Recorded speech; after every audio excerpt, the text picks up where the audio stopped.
Welcome back to the Conquest Corner. On this particular episode, we are taking a look at an overview of the list for Chios. Now, unlike some other people who might have went through every single list, discussing every little bits, I personally try before I record something I know I want to do, I try not to watch anyone else's takes on it because I don't want to have that influence my thoughts on it and just end up repeating what other people said. So that's sort of the way that I take a look at this. But what I wanted to take a look at, much like the same way I did last year, was more of looking at it from a standpoint of the health of the game. What does this say about the game? Where are we at now? And what changes or things like that might need to come about from it? Now, at the time of recording, Chios is coming up here pretty shortly. You should be seeing this, but should be seeing it on Monday at time recording, and then you should be seeing a battle report about a day or maybe two later. It's also being recorded, but Monday, I have some extra work things that I do for the first few weeks of the semester with some remedial math students, and then I have Food Chain Magnet, and I'm probably leaving straight from one to the other. So I don't know if I'll have time to get it processed in time, but you'll be seeing that, and I have a few other things being worked on right now, but we'll see exactly when they get out. Keep in mind, though, I'll put this at the front here, if you're looking to pick up anything that we talk about here, anything else for Conquest, the new Weavers that are coming out that we should know, could put information out in about a week and a half or so, maybe technically 2 weeks, depending on, about a week and a half. And all, we have a discount code to Train Kickers, saves you 10%, helps out the show as well, and all of that. So, like I said, we have EOS coming up. We have 16 people who are invited. Good luck to everyone who is invited. They proved that they deserve to be there because of ability, winning games, all that kind of stuff. Hopefully being champions of the community as well. I'm aware of someone that I don't know personally. I don't know them kind of things. But, just really good players being invited to a very nice place to kind of show sort of a high-level play. A few things I'm going to mention at the top here. When we talk about this, a few things. One, we learned from, or at least I learned in terms of X-Wing when I was playing that, when it was still around. High-level play can look like low-level play. So be aware, sometimes, or like here we're looking at lists. We're not looking, the games haven't happened yet, of course. But also once they do, if anyone want to come on and talk about it, love to. But other than that, you might sometimes have to do or change lists in such a way for things either people may not expect or take choices that deal with what other choices you expect to see. We'll discuss those sort of things as well. Be aware that this is overall, I don't think in general, super small invite specific tournaments like this are not a good representation of meta. The reason being, I'm in Jersey. Let's take New Jersey, for instance. When you think of Jersey itself, there's a couple different meta spots. There's a north, mid, and south as far as I'm concerned in terms of stores and places like that. Now, if you happen to live in Jersey and you have some other stores that are playing, always let me know, of course. But I know about 4 or 5 stores that we play at. And each one is a little bit different. I know at one store, say, for instance, Nords tend to do very well. Now, part of it is because of the people that they play against. Part is because of who plays them themselves. Variety of other factors. But there is a bit to that. So I'm not saying you couldn't take these lists and do well with them anywhere. I think these are all very good lists, of course. But I don't want to take a look at in terms of, this is the representative of everywhere. And if you're not doing this, you're doing something wrong. These choices were made to try to be the most competitive, most cutthroat, trying to min-max as best as possible. In general, I feel most of them do that. But also knowing the caliber and types of things they're going to go against.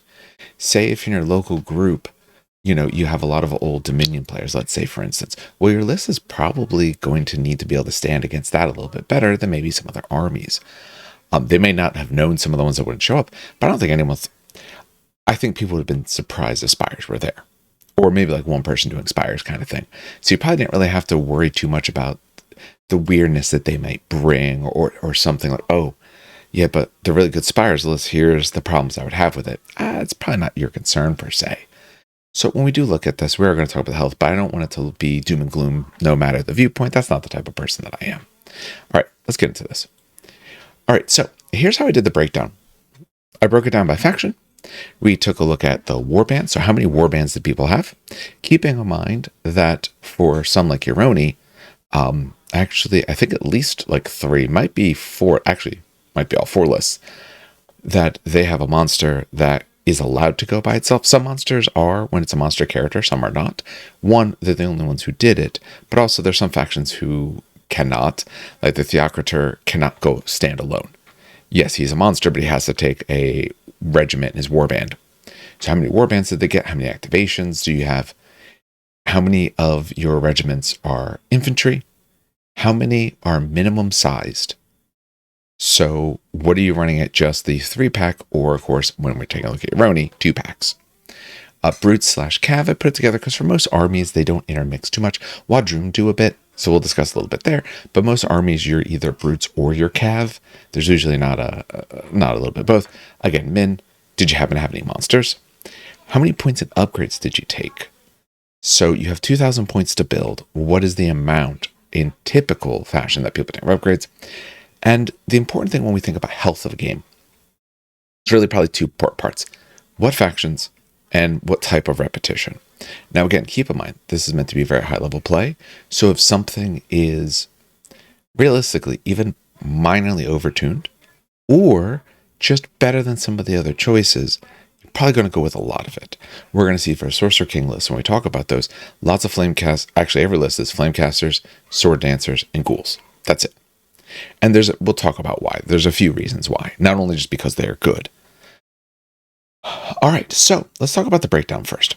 So when we take a look at the breakdown, we see that, a quarter of the teams were Ironi.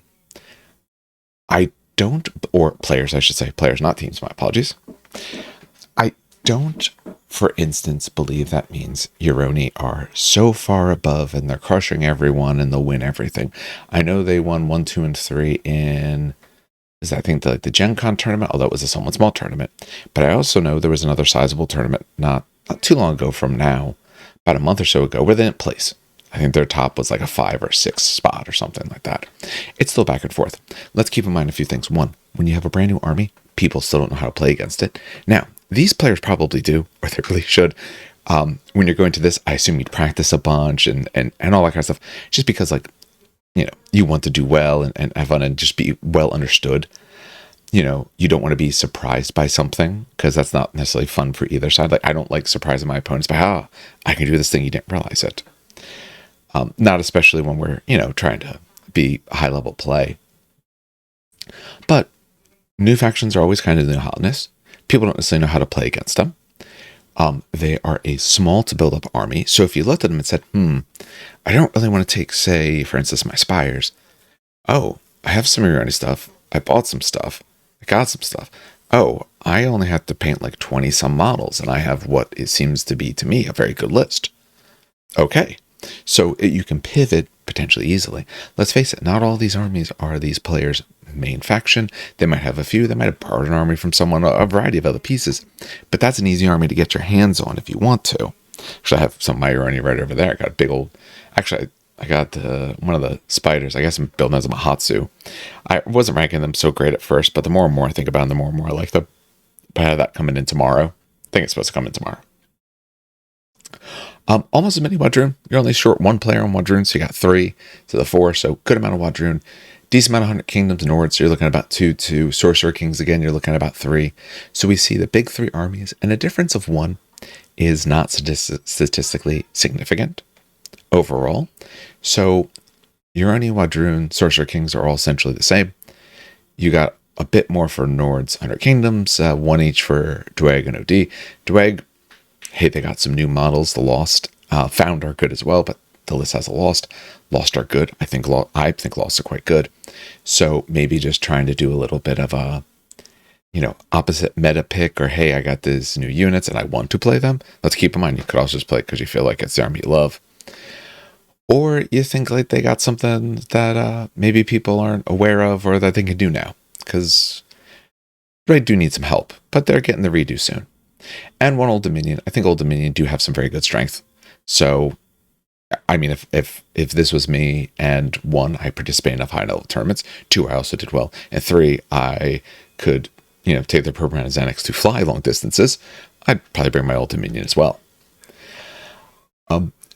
So the only shocking thing to me here is sort of what we're missing. So we have no spires, we have no city-states. Spire's not too surprised about it. It's kind of known overall that they got a little bit on the underside right now. I do think they have good bits. I think they can work, but I do think they need a little help and they need things to kind of go their way. They have a few different build paths, but it doesn't feel like it quite gets you to the spot that the other factions do. Plus, as we're going to see, most of them went more of min units, and I don't think Spires work great in min units. Certain things, sure, but when you look at a lot of clones and drones and all that kind of stuff, you tend to want bigger units. Yes, they're points-wise cheap, but you're having to take more and more to kind of build up to get what you want. No city-states. I was maybe a little bit surprised, but I guess I'm not surprised by what came in the most, but it's probably a crapshoot. Any one of the ones or twos could have ended up being a city-states. I don't have a good feeling as to why. I don't actually play against city-states very often. Actually, honestly, it's been quite a while since I played against city-states. I think right now they're just not looked at as being so great or having lots of strength. I don't think they're actively bad. I don't think anyone's technically actively bad. But I just think when you're looking at this, when people are looking at what competes well, they knew, okay, going into it before this happened, we knew Euroni, we knew Wadroon, and the reworked Sorcerer Kings are quite good. We probably felt that those were going to be up there. So if you don't think city-states fares well against those factions, or Spires for that instance, then they wouldn't be good picks, because that's what you need to be able to contend with. If you can't deal with dinosaurs, and if you can't deal with the sort of brutes / some monsters, I thought there'd be a few monsters that Euroni are bringing, as well as their little two-stand brute units and things like that. If you can't stand against that, the army's not going to do very good. And I guess they felt that wouldn't happen. All right, so just kind of taking a look at it overall. General was 3 warbands. We do see, 2 4s. One was in the Euroni, one was in the Dweg. So when we take a look at, for the Euroni one, I also apologize, I'm terrible at names, so if I mispronounce it, I do apologize. For Camille, well, probably sitting at 4, so as the Kitsune Bakatsu, absolutely great choice. Oyabun, Daimyo, both pretty good. And the one thing is reason that they get sometimes 4, because you have a Mahatsu. And the Mahatsu can go by itself. So there's 300-point monster, that's technically its own warband. So we see that there. We see with the Dweg, so let's go to that. Very quickly, let's discuss the people are kind of outliers. Tempered Steel Shaper as Warlord. Nice selection. Iron Karawa with the Lost Ancestor to be able to take the Lost. So you have essentially the new stuff, which, like I said, I think the new stuff is quite good. So you got the new stuff. And Tempered Sorcerer, because who doesn't love Tempered Sorcerer and whole Ballista? Still a very strong and potent combination. And then, of course, Reddits, 2 units of Fireforged, because you're not making this list without a bunch of Fireforged. You're not currently doing Dweg without a decent amount of shooting. Surprisingly, no monsters. May not like monsters, may not want monsters, or a variety of, another unit of whole Ballista. So, Dweg are kind of wanting to do some shooting now. You only see one of the Wadroon that just went with 2 warbands. So, big monsters. Here it was. I was looking to take a look at it for so close. Thunder Chiefs, and of course, some Thunder Riders, always great. Blooded Tauntor, so that's one of the reasons why, because giant monster. Personally, I love the Tauntor. We can go back and forth on whether or not we think it's good, but the Tauntor is absolutely an amazing model. Winglord Predator, so, and notice for some of these, it's listed as Warband 1, and the next one's listed Warband 3, but it's not actually 3, if you take a look. So you have the Winglord Predator, Raptor Riders, Apex Predators. So very heavy into dinosaurs, other than the Blooded unit, another little 3-pack. So you do have those 2 outliers. You have one outlier low, 2 outliers high, but pretty much everyone else takes 3. That seems about right in general in the game. You probably are taking 3 warbands, because 1, points-wise, you might not just be able to shove enough stuff into, say, 2 warbands. It can be tough to go to 4. My Sorcerer Kings, I sometimes went to 4. They did not this time around. Sorcerer Kings in the rework, though, I don't know if you really want to take the extra, especially for what's really good here.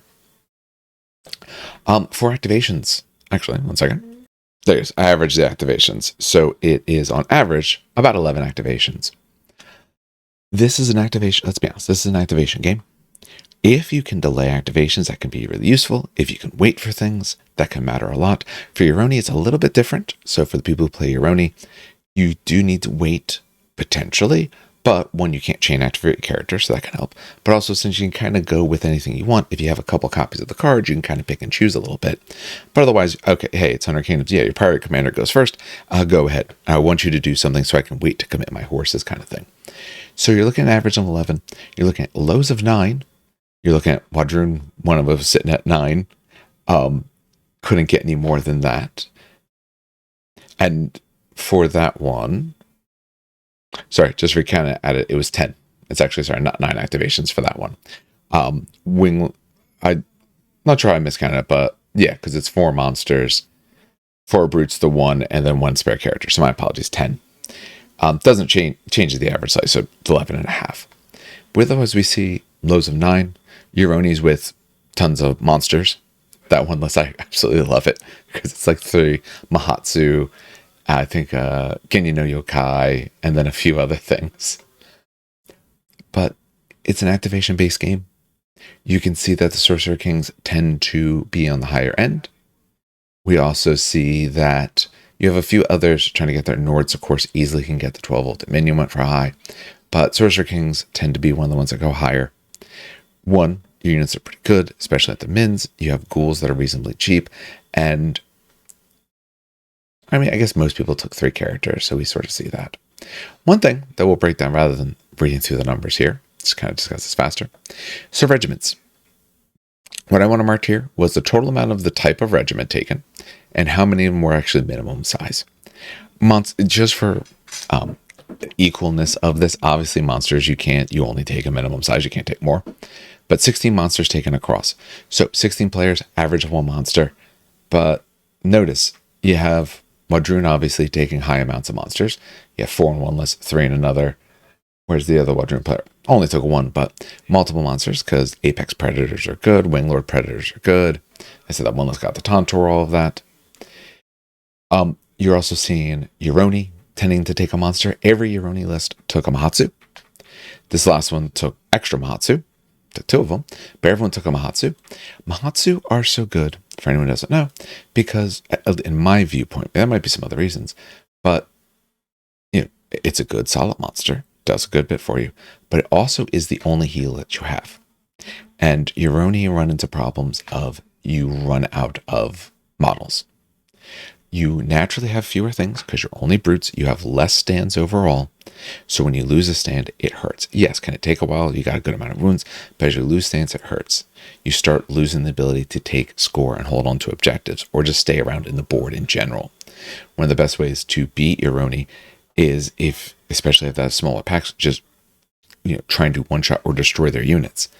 Because if the units go down, they don't have the ability. They usually can't sacrifice. Oh, I put this forward. Oh, they're going. Oh, but that set me up for this. You usually don't have the activations in terms of regiments to be able to do that. We talked about activations. I don't have the regiment separate, but for pretty much all of them, if you are your war bands other than really Euroni, their characters, each one of these has like a Mahatsu almost separate. But otherwise, it's a few less, so each one's like 8 or so, or 7 units. 7, 8, maybe 9. So if you lose 1 or 2 of those, especially one of the 2-packs, you start to fall behind. The Mahatsu actually has a heal 4 spell and gets a free additional spell casting action. So you can actually get your models back. So I'm guessing that's the one I'm probably going to build, because thinking about it more and more, it is good. So monsters, obviously, some factions don't have quite as many monsters. 100 Kingdoms now at least have theirs. But monsters are heavily skewed towards Wadroon and Euroni. Not too surprising. I never personally like the fact that I don't see a lot of monsters at other spots. Sorcerer Kings, unfortunately, lists are probably the most boring, and I think there's a few reasons why, but I absolutely love the monsters they have right now. The 2 Rakshasas, I think, are great, but they're just not the most competitive. If you're going like pound for pound, what can they do, like point for point? No, they don't do as much, but they look awesome. I have one of mine actually sitting right over that way. So as we see, it was a total of 41 infantry units, 85 brute units, but since there's this push of Euroni are making up what, uh, was it 25 or so of them? So about 60 amongst the others, and only 16 monsters. But big key is that the infantry were almost 100% taken. Actually, sorry if I pass over this, it tells me, yeah. Infantry were almost 100% taken, other than about 5 times at the minimum size. So little 3 packs of infantry. Most people, by the looks of it, are really using those infantry to grab, hold objectives, or they're like, you're taking a look at, say, Bow Chosen. They're shooting unit. Taking more is way too expensive. You take them in size, they get their job done, and if something happens to them later, so be it. When we take a look at brutes, 85 brute regiments, 72 that were min-size. So you're only looking at about 12 that people didn't take the absolute bare minimum of what they could take. And where you saw that most, where it actually ended up occurring, was a few spots of your own, taking modular regiments. Keep in mind, modular regiments come in 2s. So anytime their modulars were more than 2, they were no longer min-size. So even if they took the more classic 3, they're no longer min. The other spot you really saw it was Sorcerer Kings. Sword dancers were pretty much all exactly 3 minimum. I think every single one of them was, except maybe one. Flamecasters, sometimes people popped up to about 4. A few other spots, but those were the main things that we saw. So really, the push is probably there is from the Aroni. They probably make up most of those. And we can go back through each one. I don't think we gain much. Upgrades. Average upgrade point spend was about 42 points, so people don't spend that much. You can see, depending on the army, Aroni all took the same exact upgrade. They took the upgrade that gives, you need a chi character to do it, an Oyabun, in general. Daimyo can go chi as well. But essentially it was Oyabun to be able to get an upgrade that gives +1 to hardened. +1 to tenacious, my apologies. +1 to tenacious. Aroni needs survivability, extra on tenacious, and if you have a nice commie unit, because that's usually where you put it in the commie unit, or at least give tenacious 1 to someone else. But now they're tenacious 2, now they're really sticking around. So obviously for 100 Kingdoms, we see the same sort of upgrades on them. We see, hey, you got to reroll your saves versus this character, all of that. Very similar. But some factions spent high. Sorcerer Kings, hey, you're getting 70 points because you're also taking Bounds of the Elements, so you can go into a unit of one of your sword dancers and all of that, potentially Flamecasters, depending exactly where they put them. You have some Wadroon that barely spend anything. Actually, we take a look at the Wadroon, they tend to be on the low end. They're not really looking for their upgrades. So, I like the upgrade system in the game. I don't think upgrades are bad, but again, I think if you're trying to min-max what's the best you can do, taking upgrades might remove you from being able to take a certain unit, and a unit will do more than an upgrade on one character can do in general, especially across multiple games. But personally, no, still take a bunch of upgrades. For repetition, it's high level play. Obviously, we saw lots of repetition. Both 100 Kingdom lists are very, very similar. They both have 2 sets of Priory Commanders, Crimson Tower, Seal Temple. One of them actually upped the Seal Temple to a larger amount, so it took more Seal Temple. I want to say that was the second one. I think it was Peter's lists. Oh yeah. So Crimson Tower, Seal Temple took a 5-pack. Otherwise, very similar sort of sets. They both had Mounted Lords. They both had Household Knights. They both had Mounted Squires. Because Mounted Squires are both good. They give you good reinforcement lines, bunch of that, and they both have Men-at-Arms because you had a couple extra points. And this is a bit that can go stand on the back and hold you an objective. What do 100 Kingdoms struggle with? They struggle with being able to stay. Keep in mind, this is a point-scoring game. You need to go stand on objectives to score points. Missions sometimes have, destroy bits of the other opponent, destroy regiments, characters, leaders, whatever it may be. They sometimes have objectives to destroy, or objective markers to destroy. They always, other than like one mission, potentially, at least one of the ones I wrote, but they 99% of the time need you to stand on an objective somewhere. And if the rest of your army is pushing forward, what do the horses not want to do? Go stand on an objective. They're not doing much.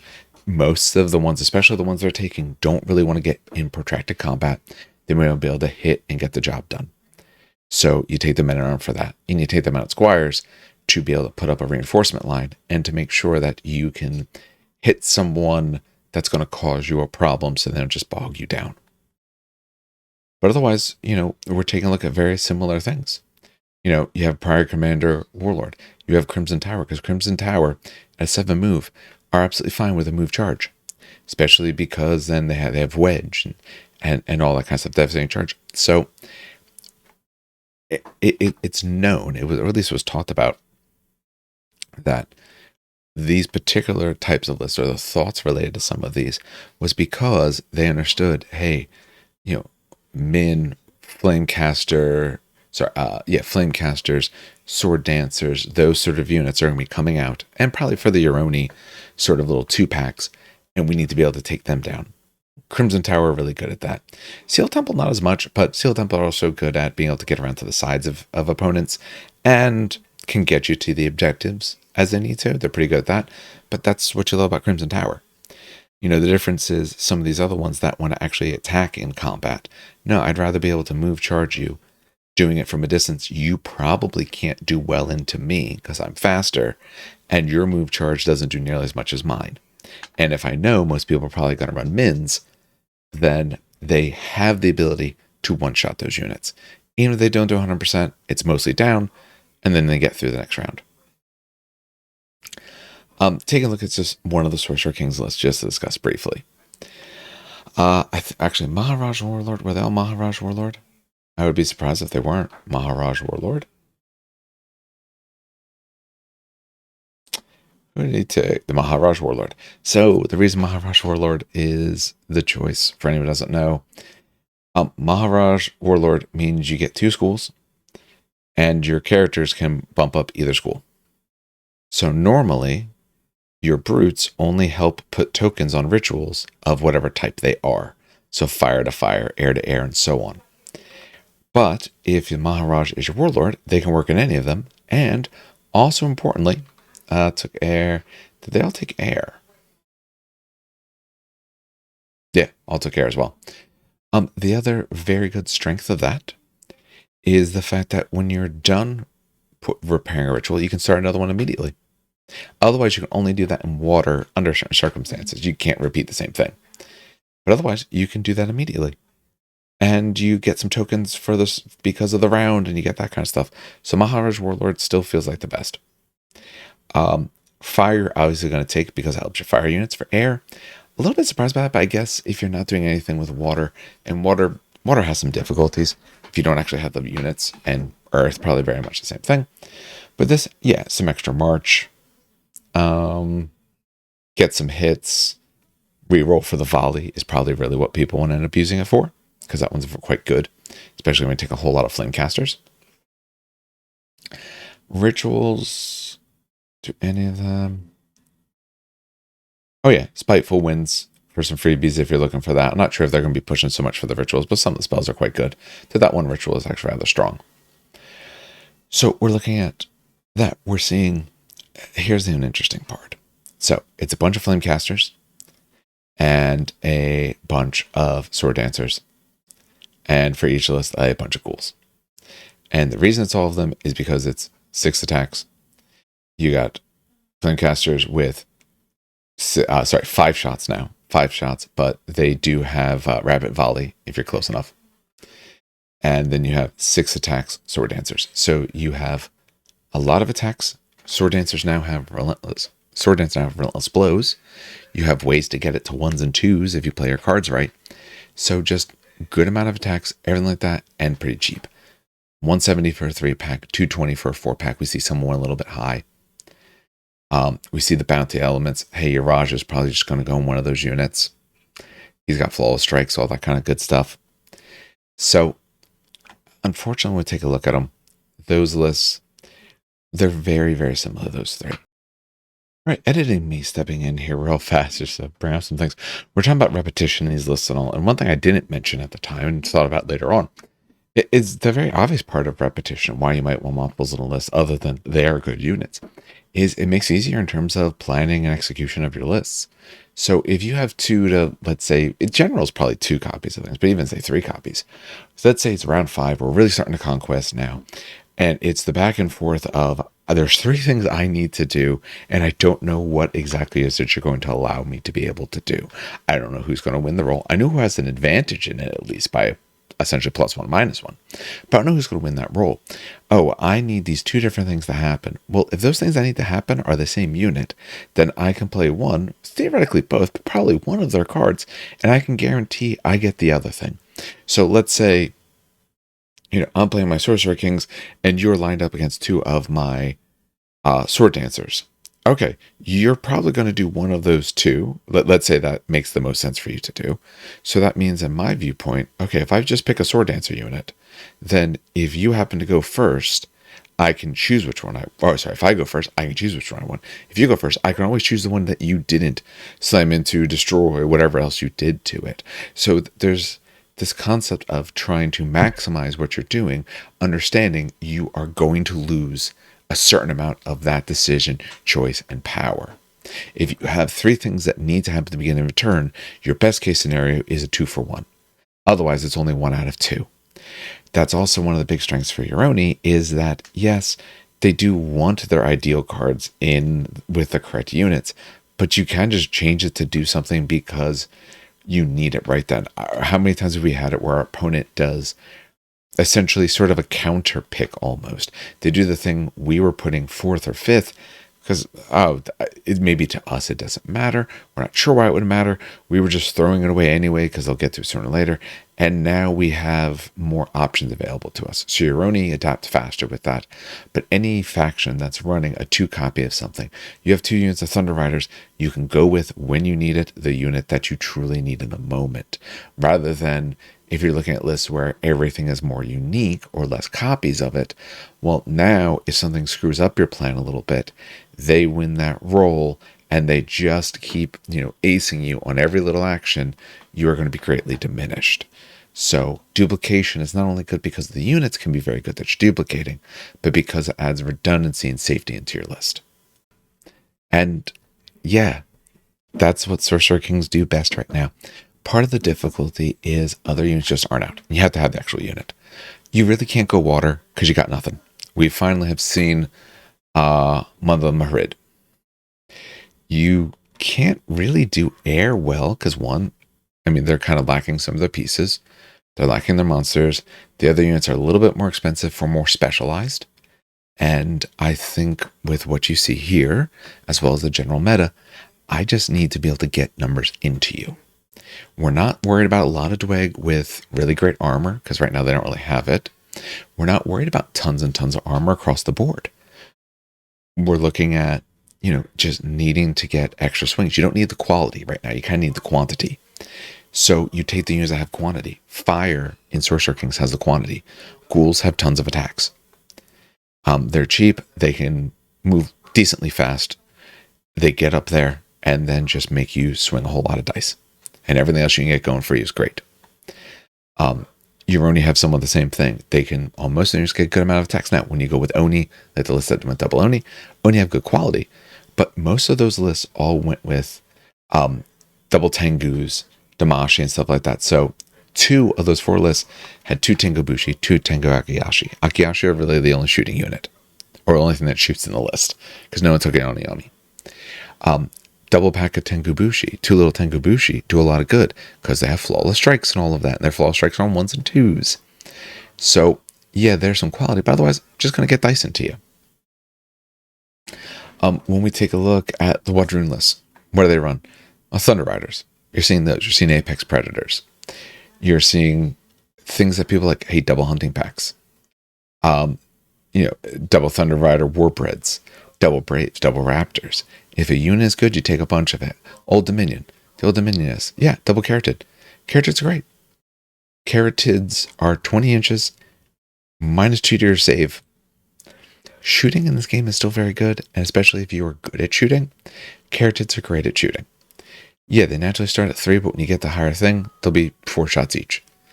At AP2 means those are good quality, so you can soften up the targets for what's rushing in for the rest of it.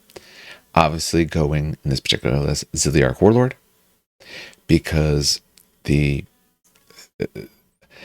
Strategos just isn't worth it anymore. If you're going for super competitive, if you're going for fun, play whatever you want, have fun.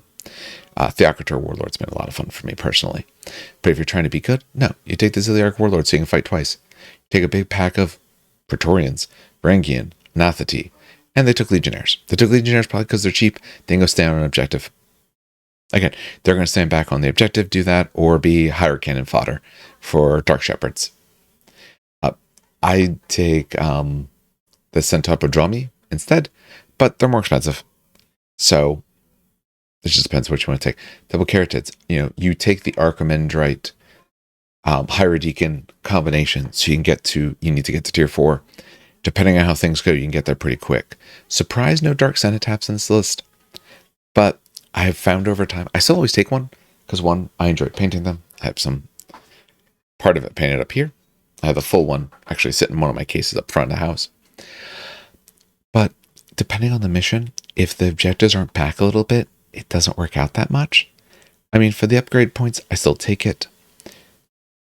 But I can see why not. I can see why you might go with something different. So, like one of them took an Optio instead. The Optio just to get to that objective to go stand on it, kind of thing. So you're going with that, and your whole goal is to make this warband probably do the job for you. Or at least these 3 parts of the warband to churn into people.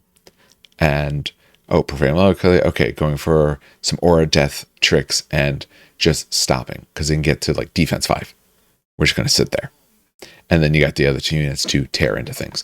Let me tell you, Varangian Guard swinging twice, especially when they have their memories of old, unless you have good evade, are eating most things. Like when we're taking a look at those 100 Kingdoms lists. 100 Kingdoms are tough in this, and those lists are very well suited to do well because they have good defense and very good speed. Old Dominion are a good choice against that because they don't resolve, so they don't care about all the, the extra morale stuff you do. Because let's face it, they usually need the morale as well to take out the unit that they charge into. And Varangian Guard eat through the saves they have because they tend to be like 3s with shields. Okay, well, my Varangian Guard, and almost no evade, if any. So my Varangian Guard, you have basically no save. In general, you almost have none, or maybe you got a 1. And I'm terrifying. The particular units they had are not the ones that are fearless. So, I've seen what they can do. Nathati actually do a lot of good too, because just the number of attacks with rerolls, you'll just make them roll dice. So that's a little bit of the breakdown on these lists. Just kind of discuss it more from a numbers perspective rather than going list by list, bit by bit. I'm sure other people have done that, and when it's done, I might discuss that, especially for the winning list, like just thoughts on it. And again, if any of them happen to hear this, I absolutely love to talk to you about it when it's all said and done. But I think it's very interesting that the warbands we take, the amount of activations, very similar. Unlike the last time, brutes went a little higher. Last time, infantry was much more popular. Brutes are definitely higher, closer to 85. So brutes are about 2 to 1 for infantry. So brutes are quite good now. And monsters are unfortunately low. Monsters are great, fun centerpieces, great models to get. And if you're not trying to be the utter top in, the country/world, play with monsters, have fun. At the end of the day, keep in mind, you should be playing this game to have fun. I'm not saying these people are not. I'm sure they're going to have a lot of fun. But if you're just playing like your local thing, just play what's fun for you. Play for enjoyment. I throw tons of monsters in because I think monsters are great. But low on monsters because monsters probably just perform a little under the curve compared to brutes and some cav and stuff like that. And we see a good amount of repetition, but you would see that high level play. Like the Nords, I think 2 gold tier and 1, 2 Fenrir. That just depends on which one you think is better. 2 bow chosen and 1 for the Nords. I know some people think bow chosen are terrible. I think bow chosen are great, especially if someone's got good armor. If you're worried about 100 Kingdom stuff like that, you roll those ones, you're just cutting through people. So, other thing I want to say, now, I'm not worried about attaching who's to what player. I'm not looking in terms of, I know this person does this other thing. Don't want to look at it in any bit that way whatsoever. What do I think? So, a few things I think. One, obviously Wadrun and Euroni, since the highest numbers, are the factions you need to have picked in mind. Sorcerer King's right there with them. So those are the factions that you need to be able to tech against. And you knew Sorcerer Kings what the lists were going to look like.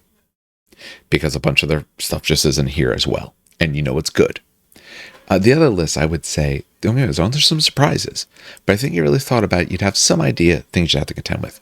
When you think of Uroni, how do you deal with 2 packs of Tengus? How do you do the Mahatsu? I'm surprised there's only one Genyu no Yokai. Personally, I think it's one of the strongest monsters. But maybe they think they need it. For what do I think is maybe a bit of a spoiler list?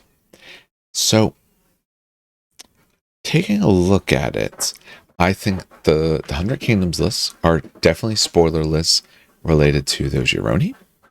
And I think the Old Dominion could be a good spoiler list. In other words, a list that when you put it down, I'm not saying it's not good or anything like that, but more of when I say spoiler of when you look at the matchup, here's what this list wants to do, and this list will stop and get in its way. You know, the sword dancers, ghouls, and stuff like that are not going to do quite as well into some of those units. You're looking at flamecasters. Okay, they're a little bit slower, but the flamecasters get pretty close. Caratids can be much further away. Okay, so maybe that's a little bit. I said 100 Kingdoms. I think the horses do really great into that. The horses can get to the flamecasters. The flamecaster shooting range is essentially their charge range. Not even. They charge further. So, they can push into them. And they have the ability to slam through. I think the 100 Kingdoms list actually has some really good strength because they have the ability to slam through and destroy a 3-pack of something in one hit from a distance that you can't do to them. Do I think... What list would I not want to face? It's probably one of the Wadroon. So I have 3 different armies currently. For all of them in general, it's probably the Wadroon lists. Thunder Riders are very good and strong, and another unit that just doesn't mind moving, charging, and hitting into you. 100 Kingdoms I faced enough where I feel they are good. They have some tricks, but they don't... I don't know. They don't feel like they have that second level of punch always in the same way, where Wadroon sometimes feel like they do, to me at least. So it'd probably be one of the Wadroon lists. Might be the one with the Tantor, because that one's pretty tough. Bunch of monsters got a Tantor. Double Raptor Riders, double Thunder Rider, 2 Apex Predators. You don't care about the terrain then while he's on the board for at least the 1 Warband kind of things. I believe that's the ability he has, even if not. So to me, it'd probably be that one. Because I think that one, with what it has, I think it can hit very hard, has really good units, and has enough stuff to harass with. All right, I think we belabored points enough. I'd like to see what ends up happening. That's the list. That probably one of the Wadroon ones is the one I would most, if I'm standing there, worry about facing across the table from me, because of what they can do. But I do think if you're one of the more popular factions, maybe not so much Wadroon, but Sorcerer Kings and Uroni, I think you're maybe not one to face those 100 Kingdoms. At least that's what I'm seeing. But then who knows? The OD or Dweg, maybe they brought just enough oddity. Maybe they were just not quite the selection people thought to be able to really get crazy on you. Somewhat same for the North. The Gold Tier and the Fenrir can get to some of those units faster. Although I don't think they stick around. They don't stick around as easily as the 100 Kingdoms. But Nords are really good at scoring early. And depending on the mission, some missions reward scoring early. If you can get to early and just live long enough that they don't have the time to make up, that can do big. Like when you have missions at multiple points for every objective and more for a bunch of extra objectives, you might be able to just outclass them. All right, so that's a little bit of a breakdown, just kind of discussing them in general. I said once it's done, maybe we'll talk about the top list, see that I think in my local groups can play most of these, so I'm kind of curious depending on how they come down. Maybe just even test them out and see what happens. But like I said, I do wish luck to everyone who is at Chios or going to Chios. Depending on timing of this, might already be over there. Good luck to all of them. Have fun. I'm sure it's absolutely great. It looked great. So, and when we get to the health of the game, because I don't think I talked much about this. Let me talk about this briefly. Do I think this shows there's a problem with the game? No, I do not. Um, does it mean there doesn't need to be some tweaks? Sure. I think there absolutely needs to be tweaks. I think Dweger getting a tweak, which is absolutely necessary. Spires probably need a little bit of one. Maybe City States. I'm not entirely sure. I'm not quite as comfortable with them personally. Do I think you already need a cooling down? I think it's still too early to tell. I think we have to see a little bit more, especially maybe out of this, to be able to judge that. I think when an army comes out and is both good and easy to pick up, in terms of model count and all, when you're talking about this stuff like that, there's people more naturally navigate to that. And flexibility. It has those sort of tools. So you can kind of go with that. Do I think any of this, though, says that the game is in a bad place? No. Okay. So I'm from a 40K background. When we look at spam there, when we think of old classic leaf blowers and leaf blower lists and more current ones, there they instituted a stricter rule of how much you could take because of how dire the spam was and how exact lists were. You would see the top was exact certain lists. And you would see an edition where someone had a 70 plus win rate in terms of that faction, and here's what the list is. And there's no changes to it. Yes, some of these are very similar. I think the Sorcerer Kings will open up a bit more when they get some other units. Do I think it's going to replace the Fire? Probably no. For absolute highest level play. But do I think most people want to go out there and buy, 4 or 5 packs of Flamecasters and do all that? No. So, hopefully that's fine then. Wadroon probably still need a little bit push for non-dinosaur stuff because the dinosaur stuff is just so good, but it's also great because it's dinosaurs. What I would say when you take a look at this stuff, try to avoid looking at it as, oh, this thing showed up a bunch, therefore the thing is crazy and has to get removed or nerfed or anything like that. One, I don't think nerfing necessarily works the way that people want it to. The problem with just trying to nerf something is, does that just make something else much better? What usually works better is maybe small alterations, maybe small change, and call that nerf if you want. But usually adjusting other things, adjusting other bits, adjusting some points of other units, making other things attractive rather than making this one unattractive. The other thought I have when taking a look at all of this is just, we're seeing a variety of some factions. We're seeing an okay amount of units.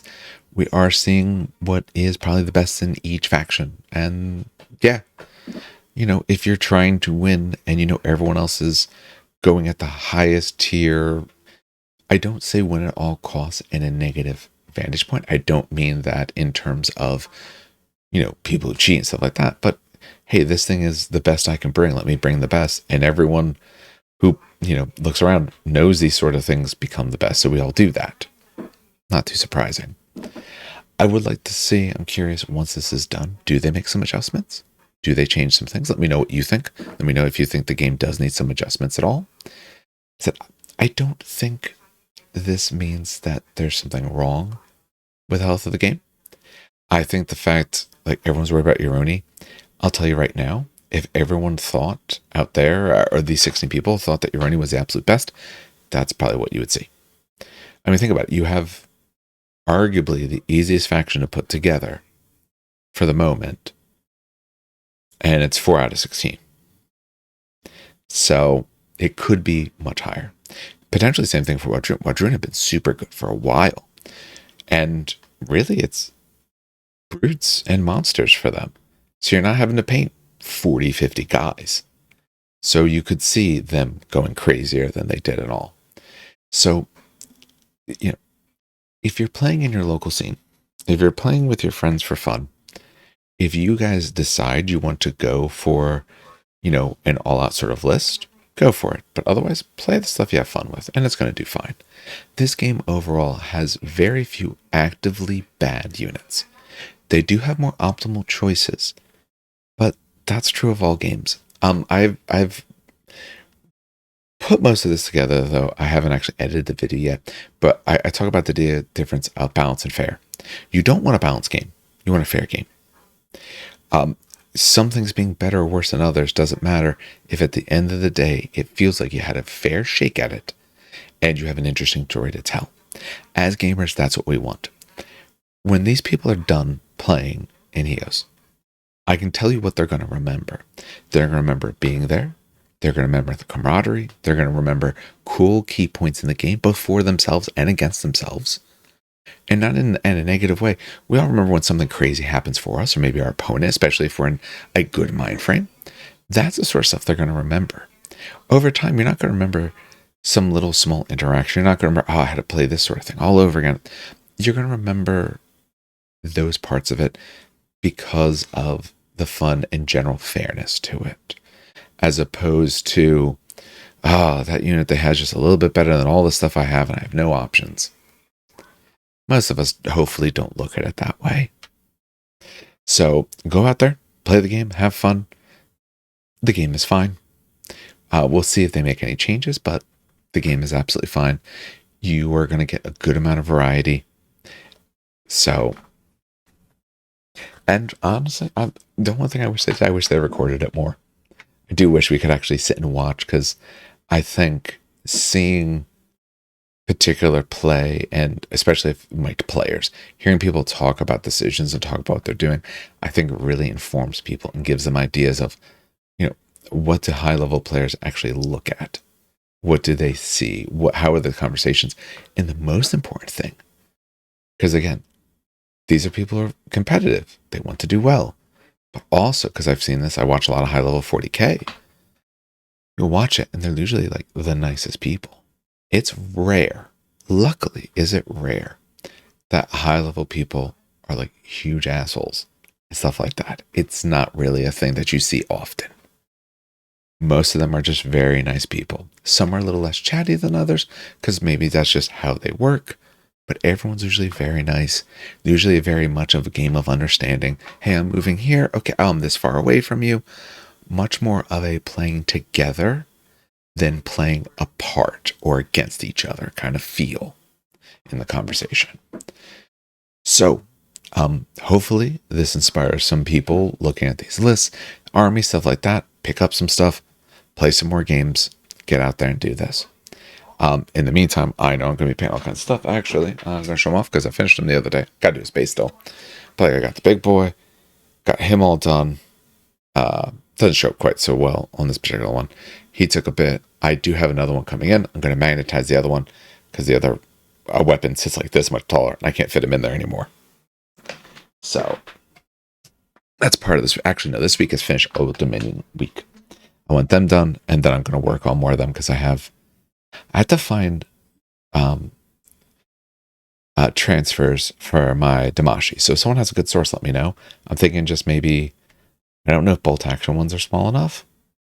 If not, maybe Flames of War, but I want some transfers because my calligraphy freehand would be really bad. My handwriting's already bad, so we'll see. All right, I belabor enough of that. Other things you will see a battle report. You should see this Monday. The battle report you should see Wednesday. You might see it Tuesday. I just have to see if I get time to edit whenever we are done Food Chain Magnet. A few other things, obviously, as soon as we get more updates, especially once we see the Weaver rules, going to be going through all of that. Very excited what I'm seeing. Still up in the air on the models, but sometimes you kind of have to see it or see more of them. But rules-wise, I think that faction is really looking pretty interesting and doing something very different than the others, which is always good. All right, well, on behalf of everyone at the show then, have a good hobbying. It's a great gaming.